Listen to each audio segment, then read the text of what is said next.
적인 베스트셀러를 꼽으라고 하면 모든 분들이 주저없이 이야기할 겁니다. 성경책이라고요. 여러분 가정에도 아마 성경책이 한 권 정도가 아니고 아마 몇 권 이상씩 있으리라고 생각을 합니다. 성경은 구약 39권, 신약 27권, 합해서 66권으로 되어 있습니다. 1189장과 31,102절로 되어 있습니다. 성경은 34명의 저자가 척 1500년에 걸쳐서 기록이 되어 있습니다. 구약은 이스라엘의 언어인 히브리어로 되어 있고 신약은 그리스의 언어인 헬라어로 되어 있으며 구약과 신약에 약간의 아람어로 되어 있습니다. 성경은 성령 하나님의 감동을 받은 사람들에 의해서 기록된 책입니다. 그래서 창세기부터 요한계시록에 이르도록 34명이 1500년에 걸쳐서 기록했음에도 불구하고 모순된 게 하나도 없고 연결이 되는 게 하나도 없고 일관되게 같은 내용을 기록하고 있습니다. 그래서 성경을 하나님의 말씀이라고 합니다. 성경은 기록된 지 약 4000년이 지났음에도 불구하고 수정이나 교정 또는 보완이 필요 없는 완전한 하나님의 말씀입니다. 여기에 성경의 가치가 있고 성경의 권위가 있습니다.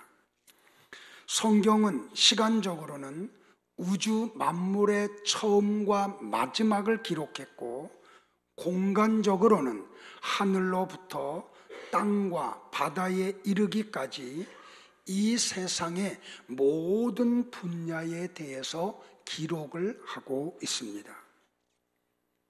인간의 모든 학문과 생사화복이 성경 안에 담겨 있습니다. 성경을 하나님이 이렇게 기록한 목적은 하나님의 아들, 구원자 되시는 예수 그리스도를 알리기 위함이었습니다. 그래서 많은 사람들이 성경을 통해 예수님을 믿고 죄와 사망의 법으로부터 구원을 받게 됩니다. 그러므로 성경을 읽는 독자들은 예수님을 만나 구원을 받는 복을 받아야 합니다. 그런데 여러분들은 성경을 얼마나 사모합니까? 성경을 얼마나 좋아합니까?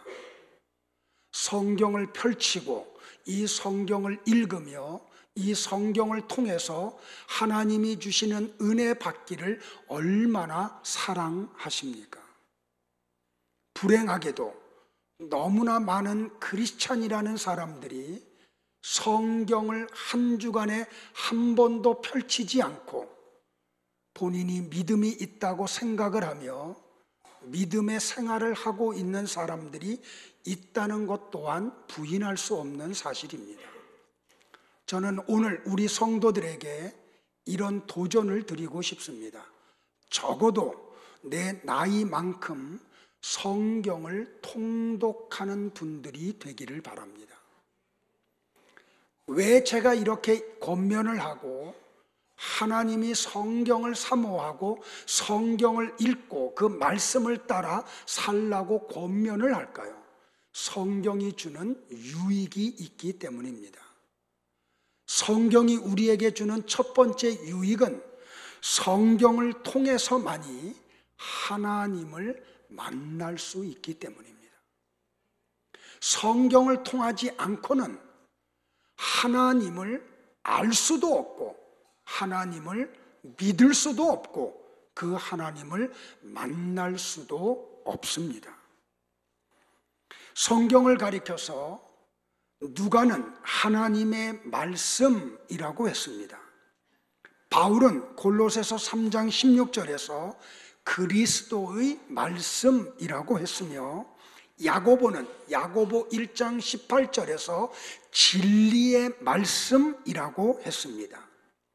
다니엘은 다니엘서 10장 1절에서 성경을 진리의 글이라고 했고, 이사야 선지자는 이사야 34장 16절에서 여호와의 책이라고 했으며, 바울은 에베소서 6장 17절에서 말씀의 검, 성령의 검이라고 말씀을 했습니다.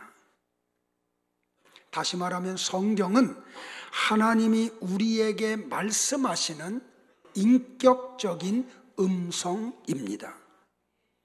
하나님은 구약시대의 사람들에게는 직접 찾아오셔서 그들에게 말씀을 하셨습니다. 하나님은 노아에게 말씀을 하셨고, 아브라함을 찾아와서 직접 말씀하셨으며, 모세에게 말씀을 하셨습니다. 하나님은 다윗을 찾아와서 말씀을 하셨고, 또는 왕들과 많은 백성들에게 선지자들을 보내서 그들을 통하여 말씀을 하셨습니다. 히브리서 기자는 히브리서 1장 1절과 2절에서 이렇게 말을 했습니다. 같이 볼까요? 옛날에는 하나님께서 예언자를 통해 우리 조상들에게 여러 가지 방법으로 수없이 말씀하셨습니다. 그러나 이제 마지막 때에는 하나님께서 그의 아들을 통하여 우리에게 말씀하십니다. 하나님께서는 그의 아들을 상속자로 삼으시고 그를 통해 세상을 창조하셨습니다. 이 아들이 누구이신가요? 예수 그리스도이십니다. 다시요, 구약 시대에는 하나님이 특정한 사람을 찾아가서 직접 말씀하셨고, 때로는 선지자를 세워서 그들을 통하여 말씀을 대언하게 하셨습니다. 이것을 가리켜서 우리는 선포되어진 말씀이라고 명명을 합니다. 그러다가 우리 하나님이 신약 시대에는 친히 인간의 몸을 입고 오셔서 제자들을 선택하신 후에 그 제자들에게, 또 이스라엘 백성들에게, 또 어떤 특정한 사람들에게 육을 입고 오셔서 직접 말씀을 하셨습니다. 그런데 지금은 기록되어진 말씀인 성경을 통해서만 말씀을 하십니다. 그러니까 여러분들이 자꾸 꿈을 통해서 하나님이 내게 무슨 말씀을 하실 것인가를 기대하면 안 됩니다. 길을 걸어가다가 갑자기 어떤 소리가 이상 중에 들려서 하나님의 음성이 들리기를 기대해도 안 됩니다. 지금은 오직 하나님이 기록된 신구약 성경 66권을 통해서만 말씀을 하십니다. 잊지 말기를 바랍니다. 절대로 다른 방법을 통해서 하나님의 음성을 들으려고 하지 않기를 바랍니다. 성경은 성령의 감동을 받은 선지자들과 사도들이 기록을 했습니다. 디모데후서 3장 16절에서 바울은 성경이 어떻게 기록되었음을 우리에게 가르쳐 줍니다. 같이 봅니다. 모든 성경은 하나님의 감동으로 기록된 것으로 교훈과 책망과 바르게 함과 의로 교육하기에 유익하니, 사도 베드로도 베드로후서 1장 21절에서 말했습니다. 또 봅니다. 오직 성령의 감동하심을 입은 사람들이 하나님께 받아 말한 것임이니라. 그래서 성경을 하나님의 말씀이라고 합니다. 그런데 하나님이 그러면 이 성경을 통해서 우리에게 무엇을 설명하려고 하냐면 예수 그리스도를 설명하십니다. 그러니까 우리가 성경을 통해서 다른 어떤 것을 얻으려고 하지 마시고 성경을 통해서 예수님이 어떤 분이신지, 그분이 나를 위해 무슨 일을 하셨는지, 그분과 내가 어떤 관계 속에 들어가야 되는지, 그분을 믿을 때 내 안에 어떤 변화가 일어나는지, 하나님은 예수 그리스도를 통해서 우리를 어디까지 인도하기를 원하시는지 그것을 알아야 합니다. 예수님은 요한복음 5장 39절에서 당신을 알아보지 못하는 이스라엘 백성들에게 탄식하며 이렇게 말을 했습니다. 같이 봅니다. 너희가 성경에서 영생을 얻는 줄 생각하고 성경을 상고하거니와 이 성경이 곧 내게 대하여 증거하는 것이로다. 잊지 마세요, 여러분들. 성경은 예수님을 소개하기 위해서 하나님이 문자를 통해서 우리에게 주신 책입니다. 그러므로 성경은 예수님을 통해 이루어지는 구원이 무엇인지를 설명하는 책입니다. 하나님이 성경을 우리에게 주신 목적을 요한은 요한복음 20장 30절과 31절에서 분명히 우리에게 밝혀주었습니다. 또 봅니다. 예수께서 제자들 앞에서 이 책에 기록되지 아니한 다른 표적도 많이 행하셨으나 오직 이것을 기록하면 너희로 예수께서 하나님의 아들 그리스도이심을 믿게 하려 하며 또 너희로 믿고 그 이름을 힘입어 생명을 얻게 하려 함이니라. 할렐루야. 그렇다면 사랑하는 성도 여러분들, 우리가 열심히 성경을 읽는다는 것은 열심히 하나님을 찾는다는 것을 의미합니다. 우리가 성경 속에 열심히 들어가서 이 성경을 읽는다는 것은 하나님을 열심히 만난다는 뜻입니다. 우리가 말씀을 사모해서 공예배에 참석하여 대언자를 통하여 선포되는 하나님의 말씀을 듣는다는 것은 하나님의 뜻을 발견하겠다고 하는 의미가 담겨져 있습니다. 그러므로 성도 여러분들, 나와 여러분이 하나님의 말씀을 사모함으로 하나님을 만나고 하나님의 뜻을 깨닫고 그 하나님의 뜻을 열정적으로 지키고 그러므로 말미암아 하나님과 동행하는 분들이 되기를 주의 이름으로 축복을 합니다. 왜냐하면 이 성경 속에 나를 향한 하나님의 계획과 섭리와 뜻이 다 들어있기 때문입니다.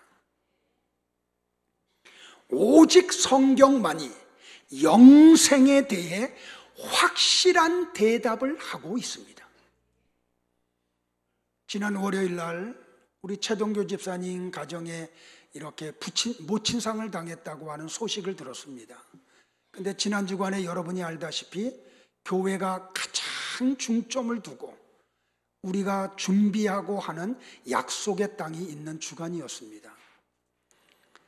제가 약간 고민을 하다가 우리 교육자들에게 이런 당부를 했습니다. 전부 다 약속의 땅에 집중을 하라고.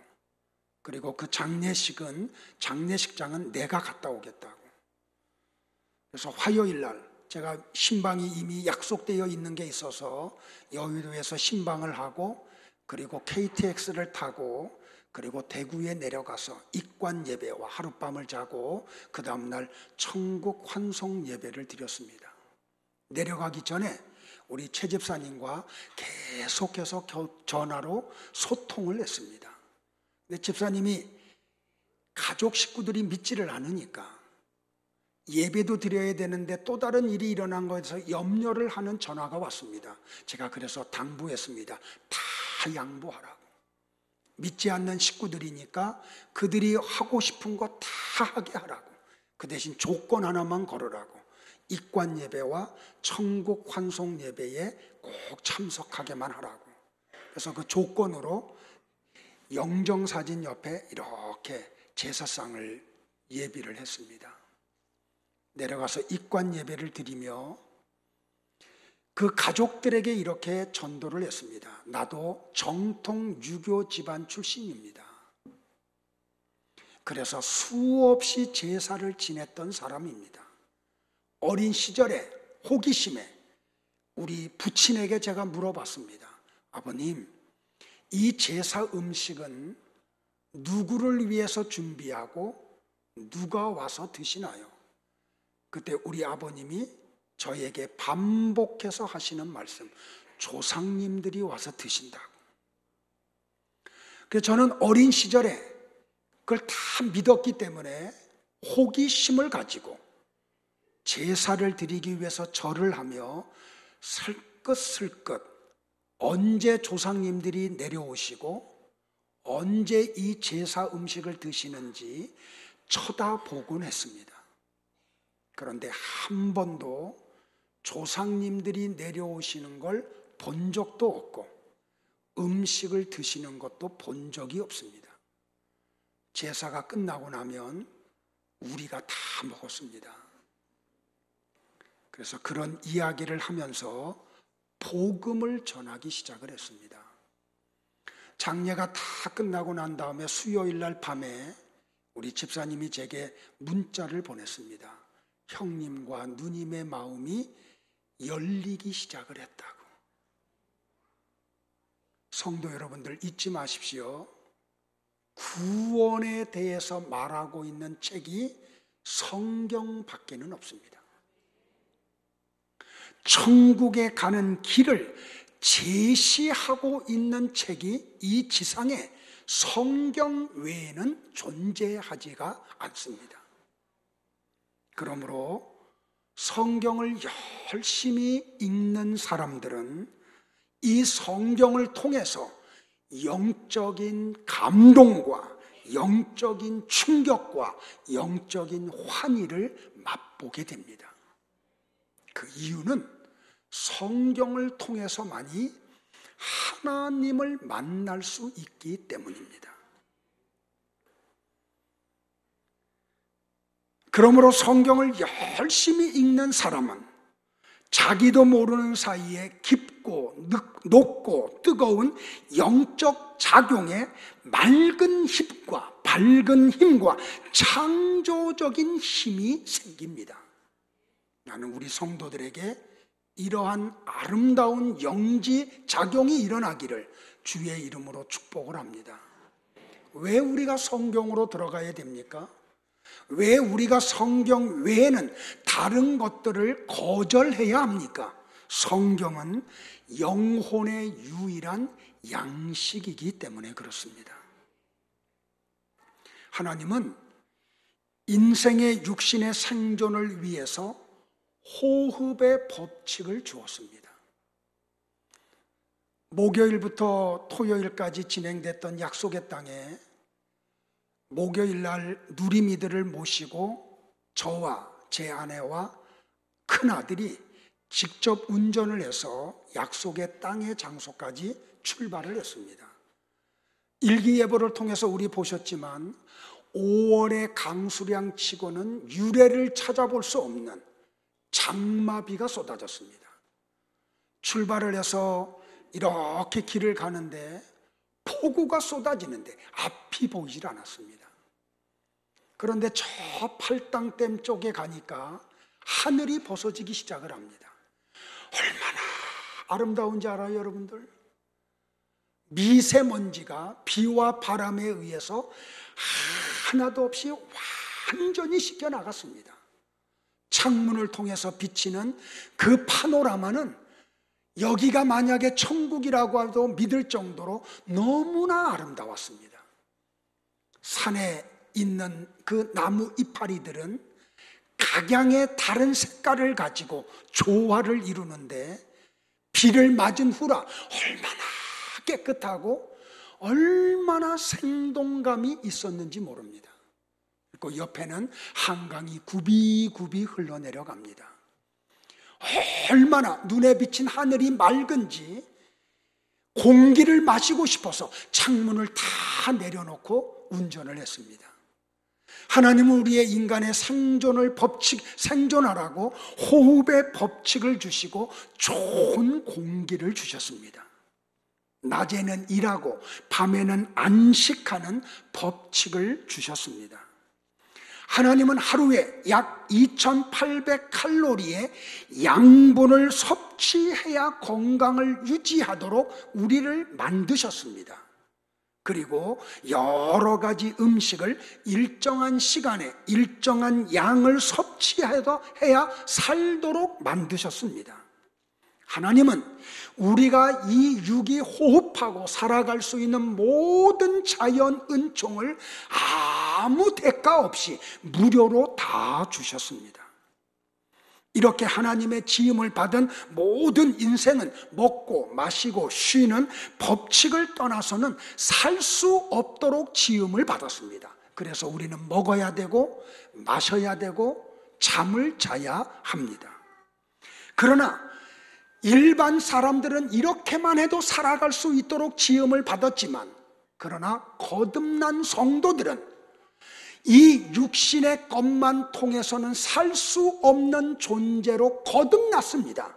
다시 말하면 영적인 삶을 살도록 만드셨습니다.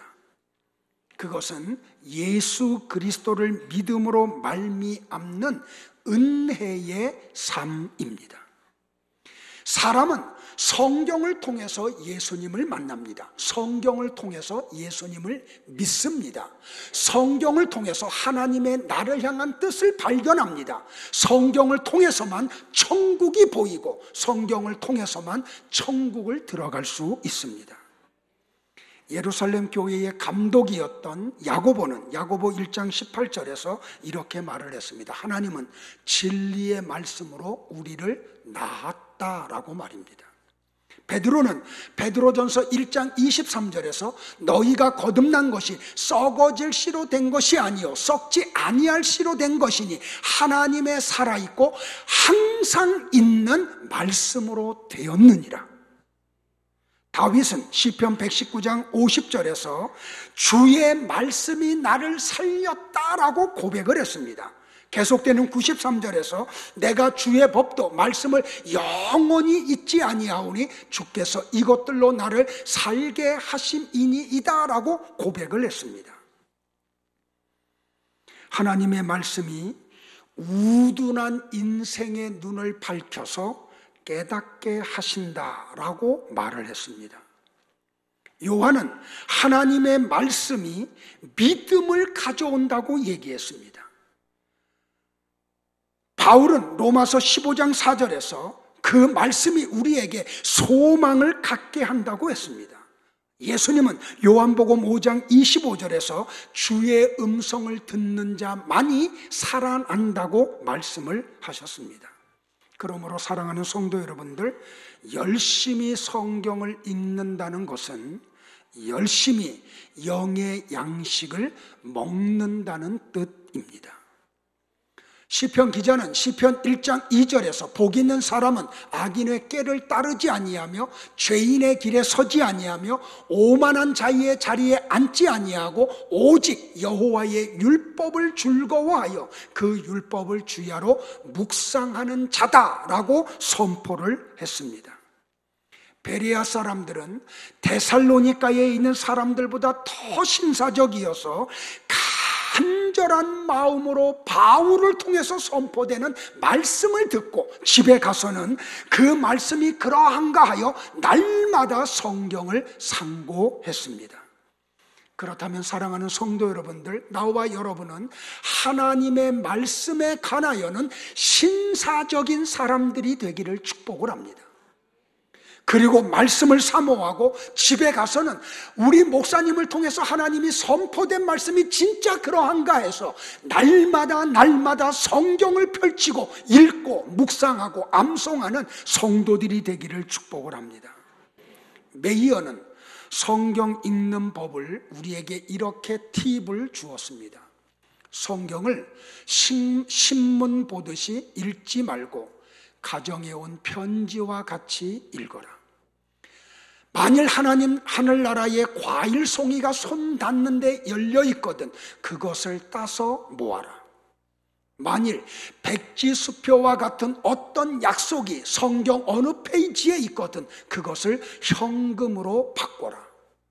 만일 기도가 기록되어 있거든 그 기도를 내 기도로 하고 그대의 소원의 활에서부터 깃털을 단 화살처럼 그것을 쏘아 보내라.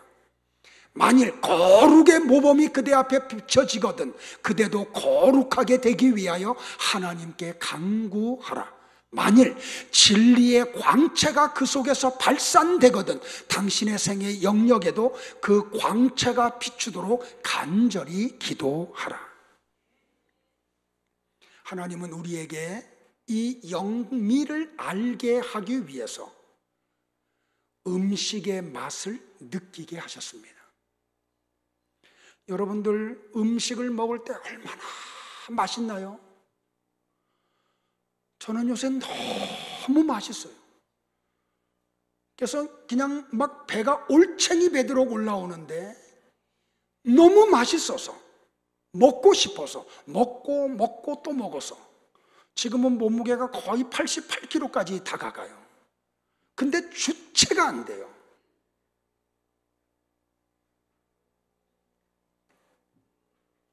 성경도 그렇게 맛을 느끼는 사람만이 성경 속에 또 들어가고 또 들어가며 읽고 또 읽고 말씀을 듣고 또 듣게 됩니다. 이번에 약속의 땅에 우리 테이블이었던 한 지체가 이런 고백을 합니다. 우리 교회 온 뒤로 공예배를 한 번도 빠진 적이 없대요. 새벽 예배도 한 번 빠진 적이 없고 수요 예배도 한 번 빠진 적이 없고 주일 예배와 오후 예배도 빠진 적이 한 번도 없대요. 그러면서 이런 고백을 해요.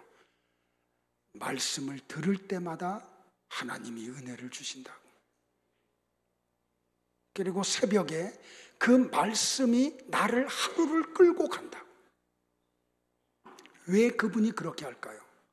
말씀의 맛을 알기 때문에 그렇습니다. 우리가 성경을 읽을 때도 맛이 있어요. 우리가 입으로 성경을 먹습니다. 그것은 읽는 맛을 보았기 때문입니다. 우리는 성경을 귀로 들음으로 먹습니다. 그것은 들을 때의 맛을 알았기 때문입니다. 우리는 마음으로 성경을 먹습니다. 그것은 그 성경의 진리를 깨닫는 맛을 알았기 때문입니다. 우리는 이 말씀을 삶 속에 적용함으로 먹습니다. 그 결과 그 성경의 내용이 직접적으로 맛을 내는 삶의 역사를 체험하기 때문입니다. 우리는 감사로 하나님의 말씀을 먹습니다. 그 결과 모든 영광을 하나님께 돌리는 신앙의 세계로 들어가게 됩니다. 약속의 땅을 마치고 우리 테이블에 있었던 분들과 같이 자동차를 타고 2시간 가까이 오면서 애프터를 했습니다. 제가 이런 질문을 했습니다. 약속의 땅을 2박 3일 동안 하면서 각자에게 가장 임팩트 있게 왔던 것이 무엇입니까? 그랬더니 한 지체가 이런 이야기를 합니다. 목사님, 제 개인적으로는 이번 2박 3일에 이 약속의 땅에서 내게 가장 큰 은혜였던 것은 모든 강의에서 말씀하는 말씀이었습니다. 목사님은 말할 것도 없고 사모님과 박한나 전도사님의 강의도 그분들은 항상 은혜로우니까 말할 것도 없고 이번에 이명수 목사님의 말씀이 너무너무 달고 맛있었습니다. 그러면서 이런 얘기예요. 목사님의 영적인 성숙이 이루어지는 게 설교를 통해서 자꾸 보여진다고. 그러면서 또 이런 이야기를 해요. 서용호 목사님의 강의가 그렇게 은혜로웠대요. 그러면서 이런 얘기를 해요.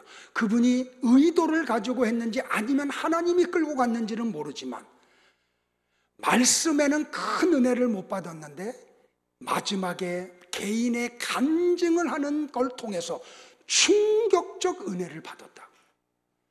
그러면서 얘기해요. 김범석 전도사님의 그 강의가 너무너무 은혜로웠다고. 그러면서 이런 얘기예요. 갓난아이와 같았던 전도사님이 우리 교회에서 몇 년이 지나가면서 말씀이 성숙해지고 설교가 더 은혜로워지는 것을 발견하게 되었다고. 그래서 무엇보다도 이번 약속의 땅에서는 말씀이 자기에게는 큰 은혜가 되었다고. 왜 그렇습니까, 여러분들? 말씀이 무엇인지를 알았기 때문에 그래요. 예레미야 선지자는 예레미야 15장 16절에서 이런 말씀을 했습니다. 같이 고백할까요? 내가 주의 말씀을 얻어먹었사오니 주의 말씀은 내게 기쁨과 내 마음의 즐거움이오나. 예레미야가 뭐라 그래요? 내가 하나님의 말씀을 얻어먹었대요. 근데 이 말씀을 얻어먹었다는 말은 말씀을 수용했다는 뜻이에요. 말씀을 그대로 믿었다는 뜻이에요. 그랬더니 어떤 일이 벌어져요, 여러분들? 그의 속에서 기쁨이 솟아나고 즐거움이 마음속에서 생기는데 주체할 수 없을 정도로 생겼어요. 사랑하는 성도 여러분들, 나와 여러분에게 예레미야와 같은 이 말씀의 수용이 일어나기를 축복을 해요. 예수님은 요한복음 6장 55절과 56절에서 이렇게 말씀을 하셨어요. 같이 봅니다. 내 살은 참된 양식이요 내 피는 참된 음료로다. 내 살을 먹고 내 피를 마시는 자는 내 안에 거하고 나도 그의 안에 거하나니. 요한복음 6장 54절 또 봅니다. 내 살을 먹고 내 피를 마시는 자는 영생을 가졌고 마지막 날에 내가 그를 다시 살리리니. 요한복음 6장 57절 시작. 나를 먹는 그 사람도 나를 인하여 살리라. 할렐루야. 사랑하는 성도 여러분들, 제가 요새 음식이 너무 맛있어요. 모든 게 다 맛있어요. 없어서 못 먹고요, 안 줘서 못 먹고요, 배가 고픈데 입맛이 없어서 못 먹는 게 아니에요. 너무너무 맛있어요. 뭐가 맛있다는 것은 살아있다는 거죠. 건강하다는 증거죠. 그런데 제가 몸이 아파서 병이 들면 제 아내가 산에 진미를 갖다 놔도 손가락 한 번 안 가요. 맛있게 보이지도 않고 입이 써서 마실 수도 없어요. 그런데 건강하면 라면을 끓여서 먹어도 너무 맛있어요. 제가 라면 아주 잘 끓이는 박사거든요. 뭘 줘도 맛있어요. 똑같아요, 여러분들. 영이 건강하면 말씀 속에 들어갈 수밖에 없어요. 영이 건강하면 말씀의 배고픔이 빨리빨리 와요. 그리고 그 배고픔이 우리로 하여금 성경 속으로 들어가게 만들어요. 죄송합니다. 하루 24시간 성경을 한 번도 읽지 않고 일주일 내내 성경을 한 번도 읽지 않는다고 하면 뭘 얘기해요? 영이 죽어 있다는 거예요. 심각한 질병에 걸려 있다는 증거예요. 육이 건강하면 그 육신의 음식을 때마다 찾아가서 먹듯이 영이 건강하면 때가 되면 말씀을 먹을 수밖에 없어요. 왜요? 말씀만이 우리의 영의 유일한 양식이기 때문에 그래요. 왜 우리가 성경 속에 들어갑니까, 여러분들? 성경을 열심히 읽으면 비로소 영혼이 성장을 하기 때문에 그래요. 거듭난 성도는 필연적으로 성장해야지 돼요. 우리 다 여기 청년들만 빼놓고 다 자녀들이 있으시잖아요. 애를 낳습니다. 1년이 지나가고 2년이 지나가고 10년이 지나가고 20년이 지나가요. 그러면 아이의 뭘 보면서 부모들이 기뻐해요? 성장하는 걸 보고 기뻐해요. 누워만 있던 아이가 어느 날 갑자기 뒤집기 시작을 해요. 엎어놓으면 팔랑 뒤집어요. 그거 보고 좋아서 막 박수쳐요. 왜 그래요? 성장했다는 거예요. 근데 조금 있다 보니까 막 기어다녀요. 방을 어지러뜨리고 난리를 쳐요. 그런데 그 기어다니는 아이를 보고 부모들이 너무 기뻐요. 왜 그래요? 발육이 성장했다는 증거잖아요. 조금 있어서 아이들이 이제 걸어 다니면 집안에 남은 나는 거 없잖아요. 그 결혼식 때 신혼 살림 차렸던 텔레비전 다 깨지잖아요. 그 신혼 부부의 삶을 하기 위해서 꾸몄던 그 장판, 그 도배지 다 찢어놓고 그림 다 그려놓잖아요. 근데 그거 보면 부모들이 화내요? 아니에요. 기뻐해요. 왜? 성장하고 있다는 게 눈에 보이니까요. 그 아이가 나중에는 뛰어다녀요. 학교를 가고 공부를 하고 그리고 취직을 하고 결혼을 하고 아이를 낳아요. 그걸 보며 부모는 너무너무 행복해해요. 근데 여러분 예를 들어 보세요. 아이를 낳는데 애가 1년이 지나고 2년이 지나도 뒤집지를 않아. 눕혀놓으면 그냥 하루 24시간 그대로 누워있어요. 애가 키도 자라지도 않아요. 지혜도 크지 않아요. 그러면 부모가 어떻게 돼요? 근심하기 시작을 해요. 영의 세계가 똑같아요, 여러분들. 거듭나셨습니까? 그러면 신앙의 연조에 맞게 신앙이 자라나야지 돼요. 성숙해져야지 돼요. 그런데 목사가 담임을 하고 목회를 하면서 보는데 영적으로 거듭은 났는데 5년, 10년 이렇게 신앙생활함에도 불구하고 여전히 갓난아이예요. 그래서 안타까워하는 거예요. 그래서 탄식하는 거예요. 이번에 약속의 땅을 갔다 온 지체가 탄식하면서 얘기해요. 목사님 좀 강제로라도 끌고 가세요. 강제로라도. 제가 한마디 했어요. 강제로 되는 게 아닙니다. 얼마나 안타까우면 그러겠어요. 이렇게 기가 막힌데 왜 안 들어오냐는 거예요. 왜 참여를 못 하느냐는 거예요. 이게 목사의 심정이에요. 그래서 제가 주일날마다 여러분과 같이 말씀을 가지고 이렇게 자꾸 다투는 거예요. 성장해야 돼요. 성장이 뭐를 통해서만 이루어져요? 하나님의 말씀을 통해서만 이루어져요. 갓난아이는 뭘 먹여요? 젖을 먹여요. 조금 자라나면 어머니가 이유식을 만들어서 먹여요. 근데 조금 있다 보니까 치아가 나요. 뭘 씹을 수 있어요? 그러면 좀 씹을 수 있는 음식을 만들어서 줘요. 그러다가 아이가 성장을 하면 갈비찜을 만들어서 줘요. 왜? 소화시킬 수 있기 때문에. 영적으로 똑같아요, 여러분들.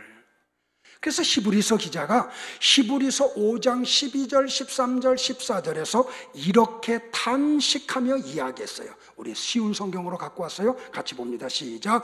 여러분은 믿은 지 오래되었기 때문에 마땅히 선생이 되어야 했습니다. 그러나 여러분은 아직 하나님의 말씀에 대한 기초를 누군가에게 다시 배워야 할 것 같습니다. 여러분은 단단한 음식을 먹을 준비가 되어 있지 않아서 아직은 젖을 먹어야 할 것 같습니다. 젖을 먹는 자는 아직 어린아이이기 때문에 옳은 말씀에 대해서 알지 못합니다. 단단한 음식은 어른을 위한 것입니다. 그들은 훈련을 통해 성과 악을 구별할 줄 압니다. 이 히브리서 기자의 탄식이 여러분을 향한 탄식이 되지 않기를 바라요. 그가 뭐라고 그래요? 여러분은 신앙생활한 지 오래되었습니다. 그래서 여러분들은 성장해서 마땅히 선생이 되어 있어야 합니다. 그런데 아직도 여러분들은 말씀에 대한 기초도 갖고 있지를 못합니다. 그러니까 지금부터라도 누군가의 그 말씀의 기초를 누군가에게 배워야 됩니다. 혹시 여러분 가운데 그런 분들 계시지 않아요, 여러분들? 신앙이 성장하잖아요. 말씀을 통해서요. 고난이 오는데 고난을 즐거워해요. 제가 부목사 생활할 때 모셨던 목사님이 그때 건축을 하고 굉장히 어려우셨어요. 근데 그분이 교역자들을 모아놓고 회의할 때 성도들 앞에 종종 이런 말씀을 했어요. 나는 이 고난을 즐긴다고. 저는 그때 그게 무슨 말인지 못 알아들었어요. 근데 지금은 조금 알겠어요. 고난이 가져다 주는 유익이 있어요. 고난이 주는 복이 있어요. 고난이 가져다 주는 깨달음이 있어요. 그래서 고난이 와도 그 고난을 주신 하나님을 원망하거나 불평하지 않고 오히려 찬양을 드리게 돼요. 용서하세요, 여러분들. 우리 교회에 와서 신앙생활하고 양육받고 약속의 땅까지 갔다 오신 분들 가운데 많은 분들이 여러 가지 이유로 교회를 떠났어요. 처음에는 그게 가슴 아팠어요. 그것 때문에 밤잠을 못 이루기도 했어요. 근데 지금은 너무 행복해요. 들려오는 소식이 어떤 연유로 교회를 떠났든지 그분들이 우리 교회에서 양육을 통해서 배웠던 거, 또 성숙했던 거, 약속의 땅까지 통해서 그들이 경험했던 것들이 그 간 교회에서 아름답게 쓰임을 받고 있대요. 제가 그래서 하나님 앞에 감사를 드려요. 어떤 연유로 갔든지 하나님의 교회는 우주적으로 하나잖아요. 결국에는 하나님 나라의 유익이 된다는 게 믿어져요. 그래서 예전에는 가슴이 아팠는데 이제는 성도들이 와도 감사하고 가도 감사해요. 왜요? 우리 하나님이 합력해서 선을 이루실 것이기 때문에 그래요. 얼마 전에 우리 부교육자들을 저 세종시까지 신방을 보냈어요. 제 목회활동비 카드를 줘가지고요. 왜 그러냐면 세종시로 이사간 성도가 그만 큰 산후 후에 좀 이렇게 정신적으로 좀 핍절함을 당했어요. 견딜 수가 없대요. 도움을 요청할 수 있는 교회가 없어요. 그래서 우리 교회에다 요청을 했어요. 왜? 여기서 양육을 다 하고 약속의 땅까지 다 갔다 왔기 때문에. 그래서 저는 갈 수 없어서 급히 부교육자들을 보냈어요. 가서 예배를 드리고 위로하고 기도해주고 또 이렇게 좀 잘 또 이렇게 만져줘서 회복이 됐어요. 전화가 왔어요. 너무너무 고맙다고. 그러면서 무슨 얘기를 하는 거 아니? 이런 얘기를 해요. 뒤가 든든하대요. 왜? 은혜와 평강교회가 내 모교회 같아서 어떤 일이 당해도 그 거리를 마다하고 달려와서 위로해주고 기도해주는 그런 교회가 있다는 거에 너무너무 힘이 된다는 거예요. 그래서 거기서 얼마나 충성하고 있는지 몰라요. 보세요, 여러분들. 말씀을 통해서 우리가 성장을 하면 내 교회만을 생각 안 해요. 우리 교회만 좋아져야 되고 우리 교회만 부흥해야 되는 게 아니에요. 우주적으로 보면은 내 교회, 네 교회 없어요. 하나님의 교회 하나예요. 어떻게 되든지 하나님에게 유익이 되면 우리는 그것을 아멘하고 받아야 돼요. 보세요. 여기까지 이르는 게 말씀밖에는 없어요. 깨닫기를 주의 이름으로 축복을 해요. 자, 이렇게 성경을 열심히 읽는다는 말은 구원에 이르도록 자라난다는 뜻을 가지고 있어요. 신령하고 거룩한 제사장으로 자라가야 돼요. 이는 예배하는 복을 이야기해요. 신앙의 성장은 하나님을 향한 예배로 나타나요. 왕 같은 제사장으로 예배의 자리를 지키게 돼요. 이는 축복의 복을 말하는 것이에요. 복음의 제사장이 되도록 자라간다는 뜻이 있어요. 복음을 이웃들에게 증거하게 돼요. 말씀을 정리하겠습니다. 유명한 작가인 빅토르 위고가 이런 말을 했습니다. 우리 영국은 두 권의 책을 가지고 있다. 곧 성경과 셰익스피어이다. 영국은 셰익스피어를 만들었지만 성경은 영국을 만들었다. 저는 우리 은혜와 평강교회 성도들과 두 가지 비전을 나누기를 원합니다. 하나는 신구약 성경 66권만이 유일한 하나님의 말씀임을 믿는 비전입니다. 또 하나는 성경이 명하고 있는 세계 성교의 비전입니다. 리처드 백스터 목사님이 계십니다. 참 목자상이라는 책을 써서 많은 목사의 후배들로 하여금 이 땅에 사역을 하는 동안 참 목자의 상을 갖게 하기 위해서 쓴 책입니다. 그 목사님이 이런 말을 하셨습니다. 성급한 사람아, 조용히 앉아서 욥과 교제하라. 완고한 사람아, 베드로와 모세의 기사를 자세히 읽으라. 유약한 사람아, 엘리야를 만나라. 마음에 노래가 없는 사람아, 다윗에게 들으라. 정치가가 된 사람아, 다니엘서를 읽어라. 실망과 암흑에 빠진 사람아, 이사야서를 읽어라. 마음이 차가워진 사람아, 사랑의 사도를 가까이 하라. 신앙이 열버진 자여, 바울을 주의해서 보라. 안일한 자리에 앉아있는 자여, 야고보서를 잊지 말라. 미래의 소망을 잃은 자여, 요한계시록에서 약속의 땅을 받도록 하라. 유명한 인도주의자이며 고아의 아버지라고 불렸고 기도의 성자라고 불렸던 조지 뮬러 목사님이 계십니다. 그분의 정기를 읽어보면 그분은 3개월에 한 번씩 성경을 일독하셨다고 합니다. 그는 일생 동안 성경을 200독을 했다고 합니다. 어떤 성도가 이 조지 뮬러 목사님에게 와서 이런 질문을 했습니다.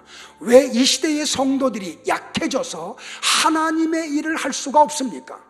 그때 조지 뮬러 목사님이 이렇게 대답을 했습니다. 성도들이 항상 성경을 읽지 않기 때문입니다.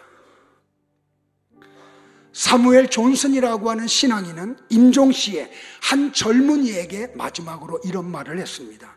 젊은이여, 이제 생전에 다소나마 세상에 알려진 사람의 마지막 말을 귀담아 들어두기를 바란다. 그것은 다른 것이 아니라 다만 규칙적으로 성경을 읽게나. 미국의 대통령이었던 루즈벨트 대통령은 자기의 전 백성들에게 연설을 하며 이런 말을 했습니다. 성경은 그리스도인들에게는 물론이지만 일반 시민으로서도 반드시 읽어야 하는 책이다.